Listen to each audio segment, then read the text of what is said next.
السلام علیکم ورحمۃ اللہ نحمدہ ونصلی علی رسولہ الکریم اما بعد فاعوذ باللہ من الشیطان الرجیم بسم اللہ الرحمن الرحیم رب اشرح لی صدری ویسر لی امری واحلل عقدۃ من لسانی یفقہوا قولی۔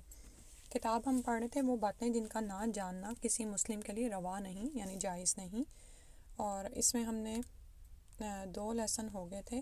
آج تیسرا لیسن ہے ایمان کے بارے میں ہم پڑھ رہے تھے۔ اللہ پر ایمان کے بارے میں ہم نے پڑھا تھا اور اس میں ہی توحید اور شرک کا بیان پڑھا تھا۔ آج دوسرا ٹاپک ہے اسی کے بارے میں، فرشتوں پر ایمان۔ فرشتوں کا تعلق عالم غیب سے ہے۔ اللہ نے انہیں نور سے پیدا کیا ہے۔ وہ سب اللہ کی عبادت کرنے والے ہیں۔ ان میں ربوبیت یا الوہیت کی کوئی خاصیت نہیں ہے، یعنی نہ تو وہ رب ہیں، نہ ان میں رب کی کوئی خاصیت پائی جاتی ہے، اور نہ ہی وہ الہ ہیں، یعنی الہ وہ جس کی عبادت کی جائے، کس کی طرف جایا جائے نفع کے حصول کے لیے یا دفع ضرر کے لیے۔ تو ان میں ایسی کوئی خاصیت نہیں ہے۔ وہ اللہ کے حکم کی خلاف ورزی نہیں کرتے بلکہ اس کی تعمیل کرتے ہیں۔ ان کی تعداد کا علم اللہ کے سوا کسی کو نہیں ہے، ٹھیک ہے، ان کی تعداد کا علم اللہ تعالیٰ کے سوا کسی کو نہیں ہے۔ تو یہاں سے ہمیں کیا پتہ چل رہا ہے کہ اللہ تعالیٰ وحدہ لا شریک ہیں، اور جو لوگ نعوذ باللہ فرشتوں کو اللہ کے ساتھ اختیارات میں شریک سمجھتے ہیں وہ باطل پر ہیں، وہ حقیقتاً غلطی پر ہیں۔ فرشتوں پر ایمان 4 چیزوں کو شامل ہے۔ پہلا، فرشتوں کے وجود پر ایمان۔ دوسرا، جن فرشتوں کے نام معلوم ہیں جیسے جبرائیل، اسرافیل اور میکائیل وغیرہ پر ایمان رکھنا، اور جن کے نام نہیں معلوم ہیں ان پر بھی اجمالی طور پر ایمان رکھنا۔ کتاب و سنت میں ان کی جو صفات وارد ہوئی ہیں ان پر ایمان رکھنا، جیسے جبرائیل علیہ السلام کی صفت اللہ کے رسول صلی اللہ علیہ وسلم نے فرمایا کہ آپ صلی اللہ علیہ وسلم نے انہیں ان کی حقیقی خلقت میں دیکھا جس پر اللہ نے ان کو پیدا فرمایا، یعنی وہ جو ان کی ایکچول تخلیق ہے اس میں دیکھا۔ تو ان کے 600 پر تھے جس سے افق آسمان ڈھک چکا تھا، یعنی آسمان کا جو پورا افق ہے وہ ڈھکا ہوا تھا۔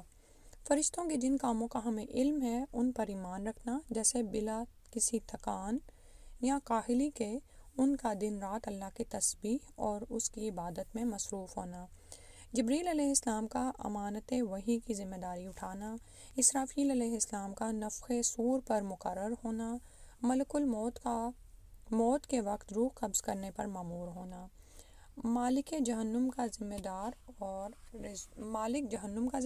اور رضوان جنتوں کا رکھوالا ہے، یعنی جہنم کا جو ذمہ دار ہے اس فرشتے کا نام مالک ہے، اور رضوان جو ہے وہ جنتوں کا رکھوالا ہے۔ اس طرح دیگر تمام فرشتے جن کے کام معلوم ہیں ان پر ایمان رکھنا۔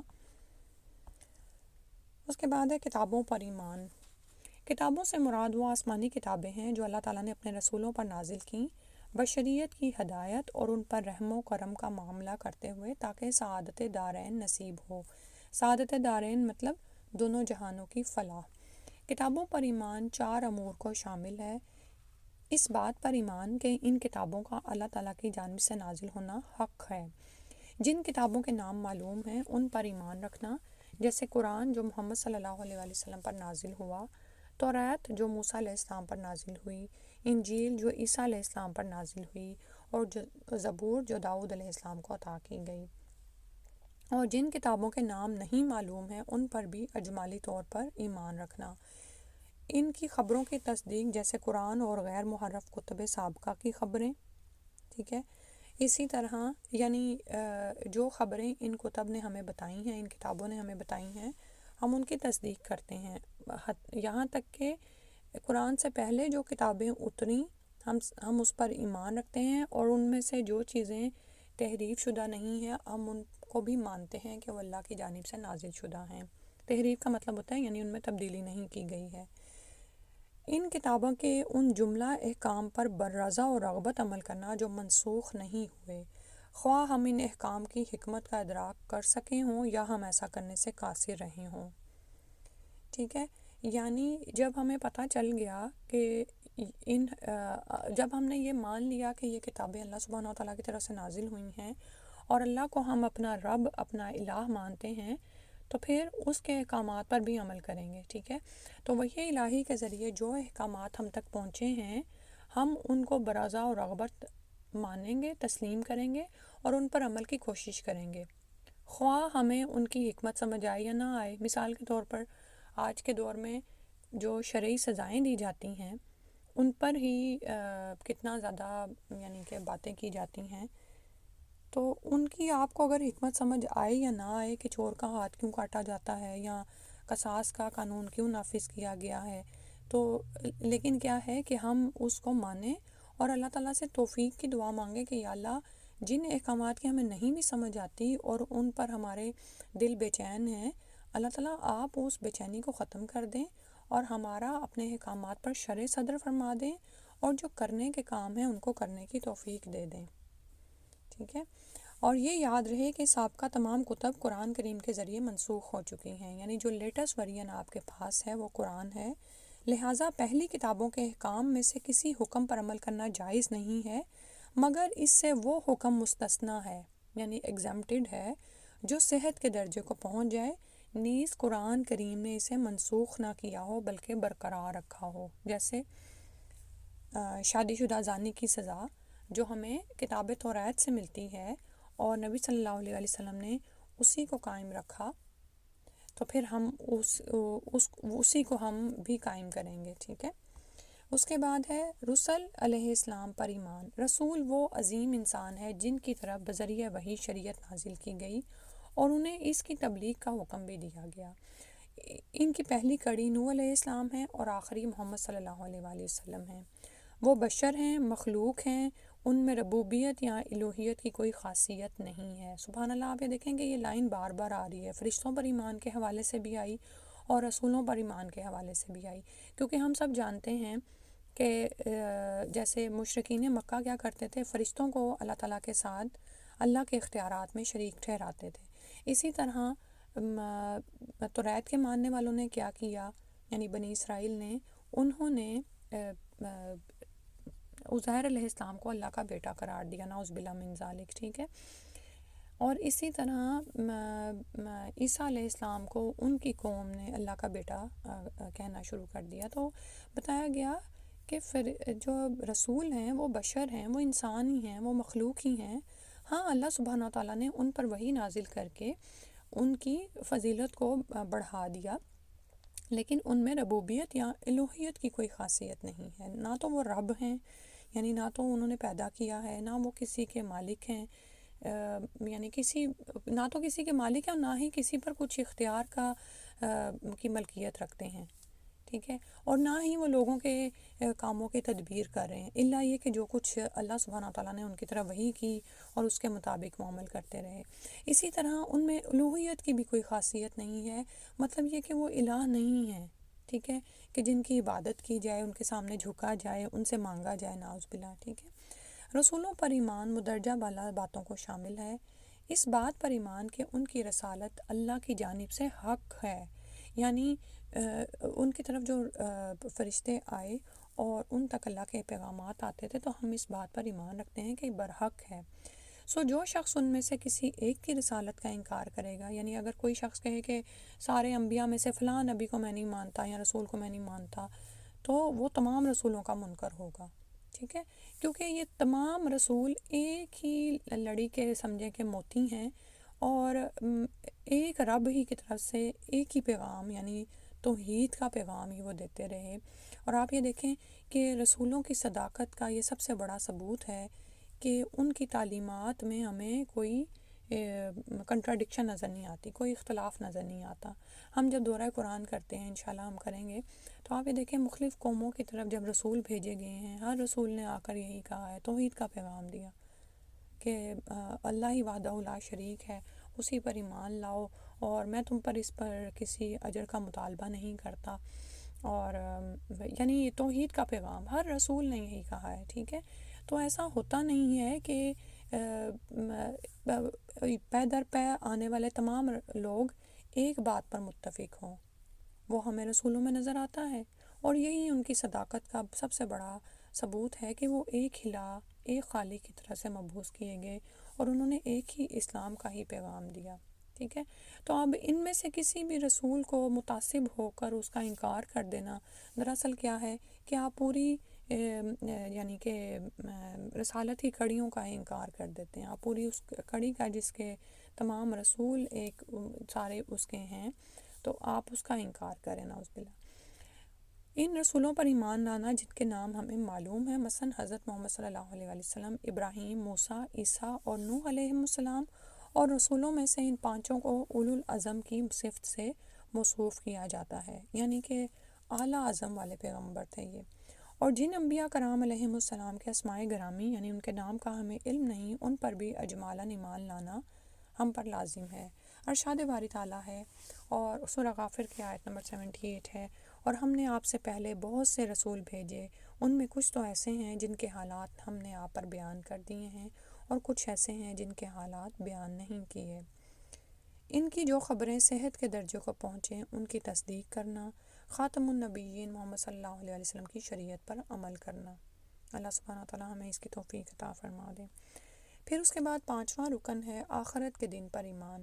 یوم آخرت سے مراد روز قیامت ہے، جب لوگوں کو ان کے اعمال کے حساب اور جزا کے لیے دوبارہ اٹھایا جائے گا. اس دن کا نام یوم آخرت اس لیے ہے کہ اس کے بعد کوئی دوسرا دن نہیں ہوگا، کیونکہ تمام اہل جنت اور اہل جہنم اپنے اپنے ٹھکانوں میں قرار پا جائیں گے، یعنی وہ ٹھکانے جہاں پر وہ ہمیشہ رہیں گے الا ماشاء اللہ. آخرت کے دن پر ایمان 3 امور پر مشتمل ہے. بعث پر ایمان. بعث کا مطلب ہوتا ہے دوبارہ جی اٹھنا، یعنی جب سور میں دوسری پھونک ماری جائے گی تو سارے مردے زندہ ہو کر اٹھ کھڑے ہوں گے، سب رب العالمین کے لیے کھڑے ہوں گے، نہ ان کے پیروں میں جوتے ہوں گے اور نہ بدن پہ کپڑے، اور سب غیر مختون ہوں گے، یعنی ان کا ختنہ نہیں ہوا ہوگا. ارشاد باری تعالیٰ ہے جس طرح ہم نے کائنات کو پہلی بار پیدا کیا تھا اسی طرح دوبارہ پیدا کریں گے. یہ وعدہ جس کا پورا ہونا ہم پر لازم ہے، ہم ایسا ضرور کریں گے. سورہ الانبیاء کی آیت نمبر 104 ہے. حساب اور جزا پر ایمان. کہ بندے کے اعمال کا حساب ہوگا اور اسے ان کا بدلہ دیا جائے گا. اللہ تعالیٰ کا فرمان ہے بے شک ہماری طرف ان کا لوٹنا ہے، پھر بے شک ان سے حساب لینا ہمارے ذمہ ہے. سورہ غاشیہ کی آیات ہیں 25 سے 26 تک، 25 سے 26 تک. پھر جنت اور جہنم پہ ایمان، اور اس بات پہ ایمان کہ یہ دونوں بندوں کے دائمی مسکن ہیں. جنت وہ نعمتوں کا ٹھکانہ ہے جسے اللہ تعالیٰ نے پرہیزگار مومنوں اور اللہ اور اس کے رسول صلی اللہ علیہ وسلم کی اطاعت کرنے والوں کے لیے تیار کیا ہے. اس میں ایسی نعمتیں ہیں جنہیں نہ کسی کی آنکھ نے دیکھا، نہ کانوں نے سنا، اور نہ کبھی کسی انسان کے دل میں ان کا خیال ہی گزرا. اور جہنم جائز سزا ہے جسے اللہ تعالیٰ نے کافروں اور نافرمانوں کے لیے تیار کیا ہے. اس کی متنوع سزاؤں کا تصور بھی ممکن نہیں، یعنی جو اس میں طرح طرح کی مختلف نوع کی سزائیں ہوں گی انسانوں کے جرائم کے مطابق، ان کا تو یعنی تصور بھی ممکن نہیں ہے. اللہ تعالیٰ ہمارے حال پہ رحم کر دے اور ہمیں جنت الفردوس کے بلند درجات عطا فرمائے اور ہمیں جہنم سے بچا لیں، آمین. پھر ہے بھلی بری تقدیر پر ایمان. تقدیر سے مراد اللہ تعالیٰ کا اپنے سابق علم اور حکمت کے بموجب تمام حوادث کو مقدر کرنا ہے. تقدیر پر ایمان 4 امور کو شامل ہے. علم یعنی اس بات پر ایمان کہ جو کچھ ہو چکا یا ہونے والا ہے اور کیسے ہوگا ان سب کا اجمالی اور تفصیلی، ٹھیک ہے، اور ازلی شروع سے اور ابدی علم اللہ تعالیٰ کو ہے، ہمیشہ کا علم جو ہے. اسی طرح جو نہیں ہوا اللہ تعالیٰ کو معلوم ہے کہ اگر ہوتا تو کیسا ہوتا، ٹھیک ہے. یہ اچھا، تقدیر پر جو ایمان ہے نا، اس کے بارے میں ہمارے ذہن میں بہت سارے شکوک و شبہات بعض اوقات آتے ہیں اور بعض اوقات لوگ ہمیں بہکاتے ہیں، تو غور سے سننے کی ضرورت ہے. اس میں جو ہر لفظ ہے نا اس میں ہمارے سوالوں کا جواب ہے. کہہ رہے ہیں کہ تقدیر سے مراد ہے کہ اللہ تعالیٰ کا اپنے سابق علم، یعنی اللہ تعالیٰ کو پہلے سے پتہ ہے کہ دنیا میں کیا ہونا ہے. ظاہر ہے وہ خالق کی کیا ہوا جس کو معلوم نہ ہو کہ اس کی تخلیق کردہ کائنات میں کیا ہوگا. یہ اللہ سبحانہ و تعالیٰ کے عظیم اختیارات کی نشانی ہے، ٹھیک ہے. اس سے کوئی چیز جو ہے یعنی کہ ہم یہ کیسے سمجھ سکتے ہیں کہ اللہ تعالیٰ کو چیزوں کا علم نہ ہو، ہم یہ کیسے تصور بھی کر سکتے ہیں، ٹھیک ہے. تو اللہ تعالیٰ کا اپنے سابق علم اور حکمت کے بموجب، اور اللہ تعالیٰ ہی حکیم اور دانا ہیں، کس چیز کو کہاں ہونا ہے، کس چیز کے بارے میں کیا فیصلہ ہونا ہے، کہ جو چیزیں ہمیں اچھی یا بھلی بری نظر آ رہی ہیں ان کی حکمت کیا ہے ہم نہیں جانتے، لیکن اللہ سبحانہ وتعالیٰ جانتے ہیں، اور اللہ نے اسی طرح سے حوادث یعنی ہونے والی چیزوں کو مقدر کر دیا ہے، ٹھیک ہے۔ یعنی تو ہم تقدیر پر ایمان کس 4 امور پر ہم ایمان لائیں گے؟ پہلا علم ہے کہ اس بات پر ایمان کہ جو کچھ ہو چکا یا ہونے والا اور کیسا ہوگا، ان سب کا اجمالی تفصیلی ازلی ابدی علم اللہ کو ہے۔ اللہ تعالیٰ کو پہلے ہی پتہ ہے کہ آپ ابھی اگلے لمحے کیا کرنے والے ہیں، یا آج سے 10 سال بعد آپ کہاں ہوں گے، یا آپ کا انجام کیا ہے۔ حتیٰ کہ ماں کے رحم میں ہی یعنی تقدیر بھی لکھ دی جاتی ہے، ٹھیک ہے۔ فرشتہ جیسے سوال کرتا ہے نا کہ یا اللہ اب یہ اس حالت کو ہو گیا، اس حالت کو پہنچ گیا، تو اس کا سعید یا بدبخت ہونا بھی یعنی اس روح کا وہ وہیں پر ہی لکھ دیا جاتا ہے، ٹھیک ہے۔ تو اللہ تعالیٰ نے ارشاد فرمایا اور اگر یہ لوگ پھر واپس بھیج دیے جائیں تب بھی وہ وہی کام کریں گے جس سے ان کو منع کیا گیا تھا۔ سورہ الانعام کی آیت ہے 28، ٹھیک ہے۔ کیونکہ بعض اوقات انسان کہتا ہے نا کہ اگر میں وہاں نہ ہوتا تو میں یہ کر لیتا تو وہ کر لیتا۔ بھئی جو جس طرح ہونا تھا اللہ کو معلوم ہے کہ اگر ہوتا تو کیسا ہوتا، جو نہیں ہوا اللہ کو معلوم ہے کہ ہوتا تو کیسا ہوتا۔ تو جب جہنم میں یہ لوگ پہنچیں گے اور وہاں پر یہ چاہیں گے کہ ان کو واپس دنیا میں لوٹایا جائے، تو اللہ تعالیٰ کو معلوم ہے کہ اگر یہ واپس بھی بھیج دیے جائیں، انہی حالوں کو لوٹائے جائیں، غیب پھر ان سے پوشیدہ کر دیا جائے اور ان کو اختیار کی آزادی دی جائے، تو پھر یہ وہی کام کریں گے جن سے ان کو منع کیا گیا تھا۔ دوسرا ہے لکھنا۔ اس سے مراد یہ ہے کہ اللہ تعالیٰ نے ہر چیز کی قیامت تک کی تقدیریں لکھ دی ہیں۔ اللہ تعالیٰ کا ارشاد ہے کہ آپ نے نہیں جانا کہ آسمان و زمین کی ہر چیز اللہ کے علم میں ہے۔ علم کو نا خاص طور پر فوکس کریں، ٹھیک ہے۔ یہ سب لکھی ہوئی کتاب میں محفوظ ہے۔ اللہ تعالیٰ پر تو یہ امر بالکل آسان ہے۔ سورہ حج کی آیت نمبر 70 ہے، ٹھیک ہے۔ تو اب یہاں پر تھوڑا سا رک کر ہم علم پر بات کرتے ہیں۔ آپ یہ دیکھیں کہ مثال کے طور پر 2 آدمی ہیں، ایک آدمی زمین پر کھڑا ہوا ہے اور وہ کسی ریلوے لائن کو کراس کرنے والا ہے، ٹھیک ہے، اور ایک دوسرا آدمی کسی 20ویں منزل پر کسی بلڈنگ کے اوپر کھڑا ہوا ہے اور وہ دیکھ رہا ہے کہ ریلوے لائن پر ٹرین آنے والی ہے، لیکن جو آدمی وہ اس جگہ کو کراس کر رہا ہے اس سے ٹرین نظر نہیں آ رہی، کیونکہ ٹرین اس کی نظروں سے اوجھل ہے، ٹرین وہاں سے ابھی دور ہے، ٹھیک ہے، اور وہ ویسے بھی زمین پر کھڑا ہے۔ اگر وہ کسی بلندی پر ہوتا تو ہی ٹرین کو آتے ہوئے دیکھتا، لیکن وہ دوسرا آدمی جو بلڈنگ کے 20ویں منزل پر کھڑا ہے وہ ایک تو اونچائی پر ہے اور اس کو اس ٹرین کا علم ہے جو آ رہی ہے، صحیح ہے۔ تو آپ یہ دیکھیں دنیا میں رہتے ہوئے ہی 2 انسان جو ایک ہی جگہ پر ہوتے ہیں، لیکن ایک ان میں سے ذرا بلندی پر ہے اور دوسرا اسی لیول پر ہے جہاں پر وہ حادثہ ہونا ہے، تو ایک کو سب کچھ علم ہے دوسرے کو نہیں علم، ٹھیک ہے۔ تو اللہ سبحانہ و تعالیٰ جو ہمارے خالق ہیں، ہمارے رب ہیں، اللہ کے علم میں سب چیزیں موجود ہیں، سب کچھ موجود ہے کہ مخلوق آئندہ لمحے میں کیا کرنے والی ہے یا آئندہ اس کا انجام کیا ہونے والا ہے، ٹھیک ہے۔ اور دوسری بحث یہ کہ اگر اللہ سبحانہ و تعالیٰ نے، جیسے ابھی یہ دوسرا پوائنٹ ہے نا کہ یہ سب کچھ لکھی ہوئی کتاب میں محفوظ ہے، دوسری بحث لوگ اس طرح کی کرتے ہیں کہ اچھا جب سب کچھ لکھا ہوا ہے تو عمل کا کیا فائدہ؟ دیکھیں آپ کے عمل کا اللہ کے علم سے کیا تعلق ہے، ٹھیک ہے۔ اب یہ دیکھیں کہ ابھی جیسے جو میں نے مثال دی نا، وہ جو 20ویں منزل پر کھڑا ہوا شخص ہے وہ ٹرین کو آتے ہوئے دیکھ رہا ہے، لیکن وہ جو نیچے والا شخص ہے اس تک تو کوئی علم نہیں نہ پہنچا، اس نے تو اب جس طرح بھی وہ عمل کر رہا ہے کرے گا، ہو سکتا ہے کہ ٹرین کے ہارن کی آواز اس کو آ جائے اور اس کی زندگی بچ جائے، ادروائز تو وہ ریلوے لائن کو کراس کرنا چاہ رہا ہے کیونکہ ریلوے لائن کھلی ہوئی ہے اور ہو سکتا ہے اس کی لکھی ہوئی ہو اور وہ فوت ہو جائے، صحیح ہے۔ تو اس سے کسی کے عمل کا کوئی تعلق نہیں ہے کہ اللہ سبحانہ و تعالیٰ کو کے علم میں سب کچھ ہے، ٹھیک ہے۔ مثال کے طور پر جیسے آپ یہ دیکھیں کہ دنیا میں ایک چھوٹی سی ادنا سی مثال ہے، مثال خالق کے لیے تو لیسا کمثلہ شیء ہے، لیکن آپ یہ دیکھیں کہ بعض اوقات انسان ایک بڑی خطرناک بیماری میں مبتلا ہو جاتا ہے، تو وہ کسی ڈاکٹر کے پاس جاتا ہے، ڈاکٹر اس کی ساری رپورٹ وغیرہ چیک کر کے کہتا ہے کہ تمہارے پاس زندگی کے اتنے دن بچے ہیں۔ اب اگر حقیقتاً اس بندے کے پاس زندگی کے اتنے ہی دن بچے ہوں تو اور وہ مر جائے تو کیا اس کے وارثین جو ہیں وہ جا کے اس ڈاکٹر کو پکڑیں گے کہ بھی تم نے کہا تھا کہ اتنے دنوں میں یہ فوت ہو جائے گا تو وہ فوت ہو گیا؟ نہیں پکڑیں گے. کیوں؟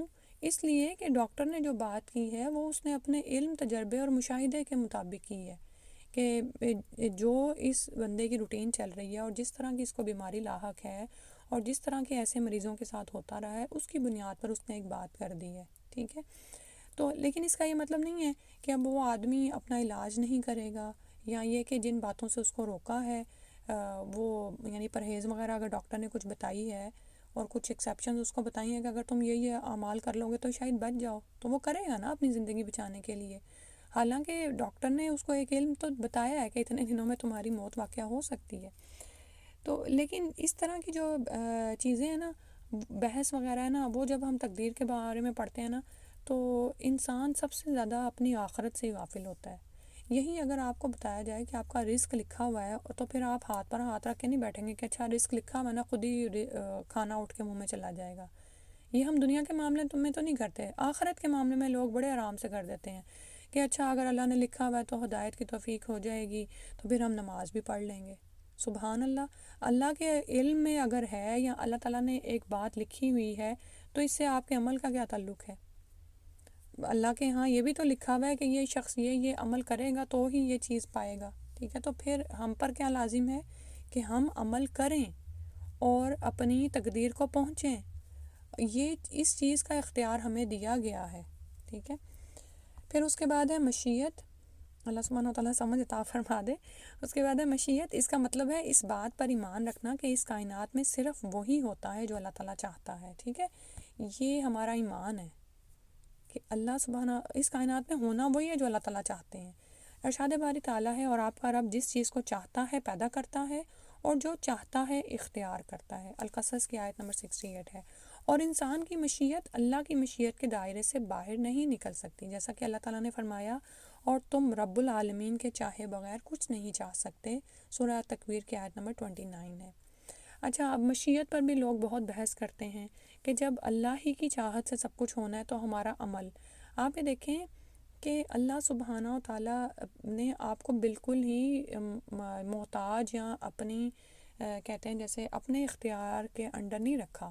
ٹھیک ہے؟ ہم سب جانتے ہیں ہمیں اختیار کی آزادی دی گئی ہے. جنوں کو اور انسانوں کو دونوں کو اختیار کی آزادی دی گئی ہے. ہم اپنی مرضی سے حق کا انتخاب کر سکتے ہیں، ہم اپنی مرضی سے باطل کو منتخب کر سکتے ہیں. اختیار کی آزادی کس کے پاس نہیں ہے؟ وہ جمادات ہیں یا وہ چیزیں ہیں جنہوں نے اختیار لینا پسند نہیں کیا. ٹھیک ہے؟ تو جس طرح اللہ سبحانہ وتعالیٰ چاہتے ہیں ان میں ان کا حکم چلتا ہے، اور جیسے ابھی ہم نے فرشتوں کے بارے میں پڑھا کہ وہ وہی کرتے ہیں جو حکم دیے جاتے ہیں. ٹھیک ہے؟ لیکن انسان کا معاملہ کیا ہے کہ انسان اور جنوں کو اختیار کی آزادی دی گئی ہے. ٹھیک ہے؟ انسانوں کو یہ اختیار دیا گیا ہے کہ وہ اسباب کو اختیار کرے اور وہ نتائج حاصل کر لے جو کہ اس کے لیے لکھ دیے گئے ہیں. لیکن اس کے ساتھ ساتھ ہمیں یہ نہیں بھولنا چاہیے کہ اسباب اللہ ہی کے پیدا کرتا ہے، اللہ ہی مسبب الاسباب ہے. اگر اللہ تعالیٰ کی اس میں مشیت نہیں ہے تو انسان وہ چیز حاصل نہیں کر سکتا جس کا وہ ارادہ بھی کرے. ٹھیک ہے؟ یہ بات ٹھیک ہے کہ مثال کے طور پر اگر قاتل نے قتل کا ارادہ تو کر لیا اور اس نے اپنا پورا زور لڑایا، لیکن اینڈ ٹائم پر اس کے چاقو نے کام نہیں کیا اور جس کے قتل کا اس نے ارادہ کیا تھا وہ بچ گیا، تو کیا تھا کہ یہ اللہ کی مشیت تھی. اب اس قاتل کو کیا ملے گا؟ جو اس نے نیت کی ہوگی، یعنی جو اس کا عمل تھا اور جو اس نے پورا ارادہ کیا وہ اس کو مل جائے گا. صحیح ہے؟ اسی طرح بعض اوقات نیک اعمال جب ہم کرتے ہیں تو نتائج ہمارے ہاتھ میں نہیں ہوتے. ہم اسباب تو اختیار کرتے ہیں لیکن بعض اوقات نیکی کا عمل اس سے ہی ہم روک دیے جاتے ہیں. ٹھیک ہے؟ تو کیوں روک دیے جاتے ہیں؟ کیونکہ اس میں اللہ کی ابھی مشیت نہیں ہوتی. ٹھیک ہے؟ لیکن یہ بات سوچ کر کہ اللہ کی مشیت نہیں ہے، انسان وسائل کو ہی اختیار نہ کرے، کوئی کام ہی نہ کرے، سستی اور غفلت کرے، تو یہ اس بات کا مطلب نہیں ہے. یعنی تقدیر پر ایمان کا مطلب یہ نہیں ہے کہ انسان ہاتھ پاؤں چھوڑ کر بیٹھ جائے، بلکہ آپ کی تقدیر پہ لکھ دیا گیا ہے کہ انسان یہ اسباب اختیار کرے گا، اس طرح کام کرے گا تو پھر ان نتائج کو پہنچ جائے گا اگر اللہ کا اذن ہوگا. پھر ہے تخلیق. یہ ایمان رکھنا کہ اللہ تعالیٰ مخلوقات اور ان کے تمام اچھے برے اعمال کا خالق ہے. ٹھیک ہے. اب ایک اور بات بہت اہم ہے، ہم یہ ایمان رکھیں کہ خالق اللہ ہی ہے، حتیٰ کہ ہمارے اعمال، چاہے ہم اچھے اعمال کرتے ہیں چاہے برے اعمال کرتے ہیں، ان کا بھی خالق اللہ سبحانہ تعالیٰ ہے. ارشاد باری تعالیٰ ہے اللہ ہر چیز کا پیدا کرنے والا ہے اور وہی ہر چیز پر نگہبان ہے. سورہ زمر کی آیت نمبر 62 ہے. ٹھیک ہے، ہم جو بھی عمل کرتے ہیں اچھا یا برا وہ اللہ کے اذن سے ہی ہوتا ہے اور اللہ ہی ہر چیز کے خالق ہیں. ٹھیک ہے، اگر اللہ تعالیٰ نہ چاہیں تو ہمارے ہاتھ شل ہو جائیں اور ہم چاہے نیکی کرنا چاہیں چاہے بدی کرنا چاہیں ہم وہ کر نہیں سکتے. یہ چاروں مراتب اس شعر میں یکجا کر دیے گئے ہیں کہ ہمارے پروردگار کا علم اور کتابت، اس کی مشیت اور اس کی تخلیق، یعنی اللہ تعالیٰ کا اس چیز کو وجود میں لانا. ٹھیک ہے، کہ اللہ تعالیٰ کو تقدیر کا علم ہے، یعنی کہ علم سابق اوپر ہم نے پڑھا نا، یعنی یہ اللہ تعالیٰ کے علم میں یہ بات ہے تقدیر میں جو کچھ بھی ہوتا ہے. ٹھیک ہے، اور دوسرا ہے کتابت، یعنی یہ چیزیں لکھ دی گئی ہیں، ریکارڈ ہو گئی ہیں. اس کی مشیت، یعنی اللہ ہی کی مرضی، اسی کی مشیت ہوتی ہے تو کام ہوتے ہیں. جو اللہ تعالیٰ چاہتے ہیں کائنات میں صرف وہی ہوتا ہے. اور یہ کہ اللہ تعالیٰ کی تخلیق، جو بھی چیز اللہ تعالیٰ چاہتے ہیں وہ پیدا کرتے ہیں اور اس کے اچھے یا برے اعمال بھی اللہ سبحانہ تعالیٰ ہی خالق ہیں. اتنا ہی پڑھتے ہیں آج. اللہ سبحانہ تعالیٰ ہمیں اس کو سمجھنے کی توفیق عطا فرما دے اور ہمارے اعمال کو ان کے مطابق بدل دیں، یعنی پھر ہم شکوک و شبہات سے نکل آئیں. آپ یہ دیکھیں کہ تقدیر پر ہمارا جتنا زیادہ کلیئر ایمان ہوگا نا، اتنا ہی ہم یہ اپنی سستی، غفلت اور چیزیں لوگوں پر ڈالنا کہ نہیں یہ تو لکھا ہوا تھا یا یہ سب بہانے رہ جائیں گے پھر. ٹھیک ہے، اگر ہم اپنے ساتھ سچے ہو جائیں، اپنے دل کو حاضر نازل جان کر بیٹھیں اور غور و فکر کریں تو انشاءاللہ ہم اپنی زندگی میں بڑے بڑے کام کر سکتے ہیں جو اللہ تعالیٰ نے ہمارے لیے لکھے ہوئے ہیں. ٹھیک ہے، تو ہم میں سے خاص طور پر پھر سے سنیں کہ ہم میں سے جس شخص کو بھی تقدیر کے بارے میں کوئی ایسے شکوک و شبہات آتے ہیں اور شیطان اس کے پیچھے پڑا رہتا ہے ہر وقت کہ ایک تو وہ اعوذ باللہ پڑھتا رہے، اعوذ باللہ من الشیطان الرجیم، جیسے ہم حصن مسلم میں سیکھ رہے ہیں، اور اس کے ساتھ ساتھ کسی دن اس بات پہ غور و فکر کریں کہ یہ جو میں تقدیر کا بہانہ کر کے اپنی زندگی کو سستی میں گزار رہی ہوں، اور یعنی کچھ لوگوں کی فطرت ایسی ہوتی ہے کہ وہ کوئی بھی بات ہو جائے نا اس میں سے کوئی منفی انداز میں ہی کوئی نقطہ نکالتے ہیں.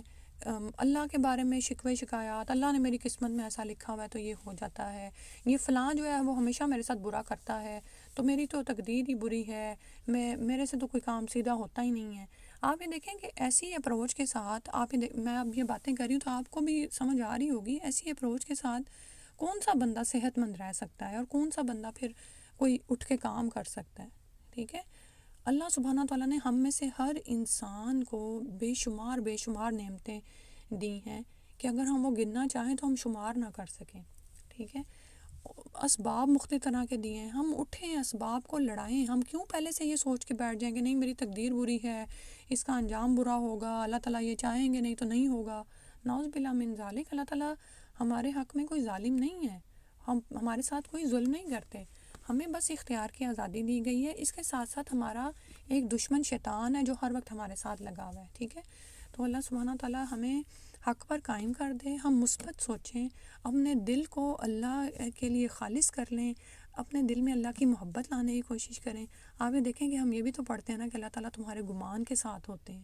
ٹھیک ہے، ہم اٹھیں، اسباب کو استعمال کریں، اللہ پر بھروسہ کریں، توکل کریں، آگے سے آگے بڑھیں، اور اللہ نہ کرے کبھی ہمارے ساتھ برا ہو بھی جائے، ٹھیک ہے، تو پھر بھی اللہ سے کیا شکوہ ہے. آپ یہ دیکھیں کہ اللہ کے تو ابھی بتایا نا کہ کچھ برا یا بھلا جو بھی ہوتا ہے نا اس میں حکمت ہوتی ہے اللہ کی طرف سے. ٹھیک ہے، ان مع العسر یسرا، عسر کے ساتھ ہی آسانی ہے.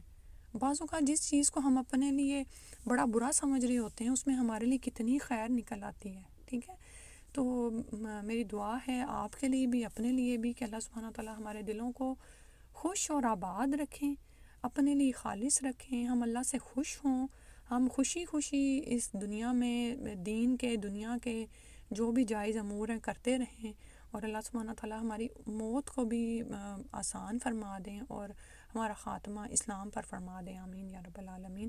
سبحانک اللہم و بحمدک، اشہد ان لا الہ الا انت، استغفرک و اتوب الیک۔ السلام علیکم ورحمۃ اللہ وبرکاتہ۔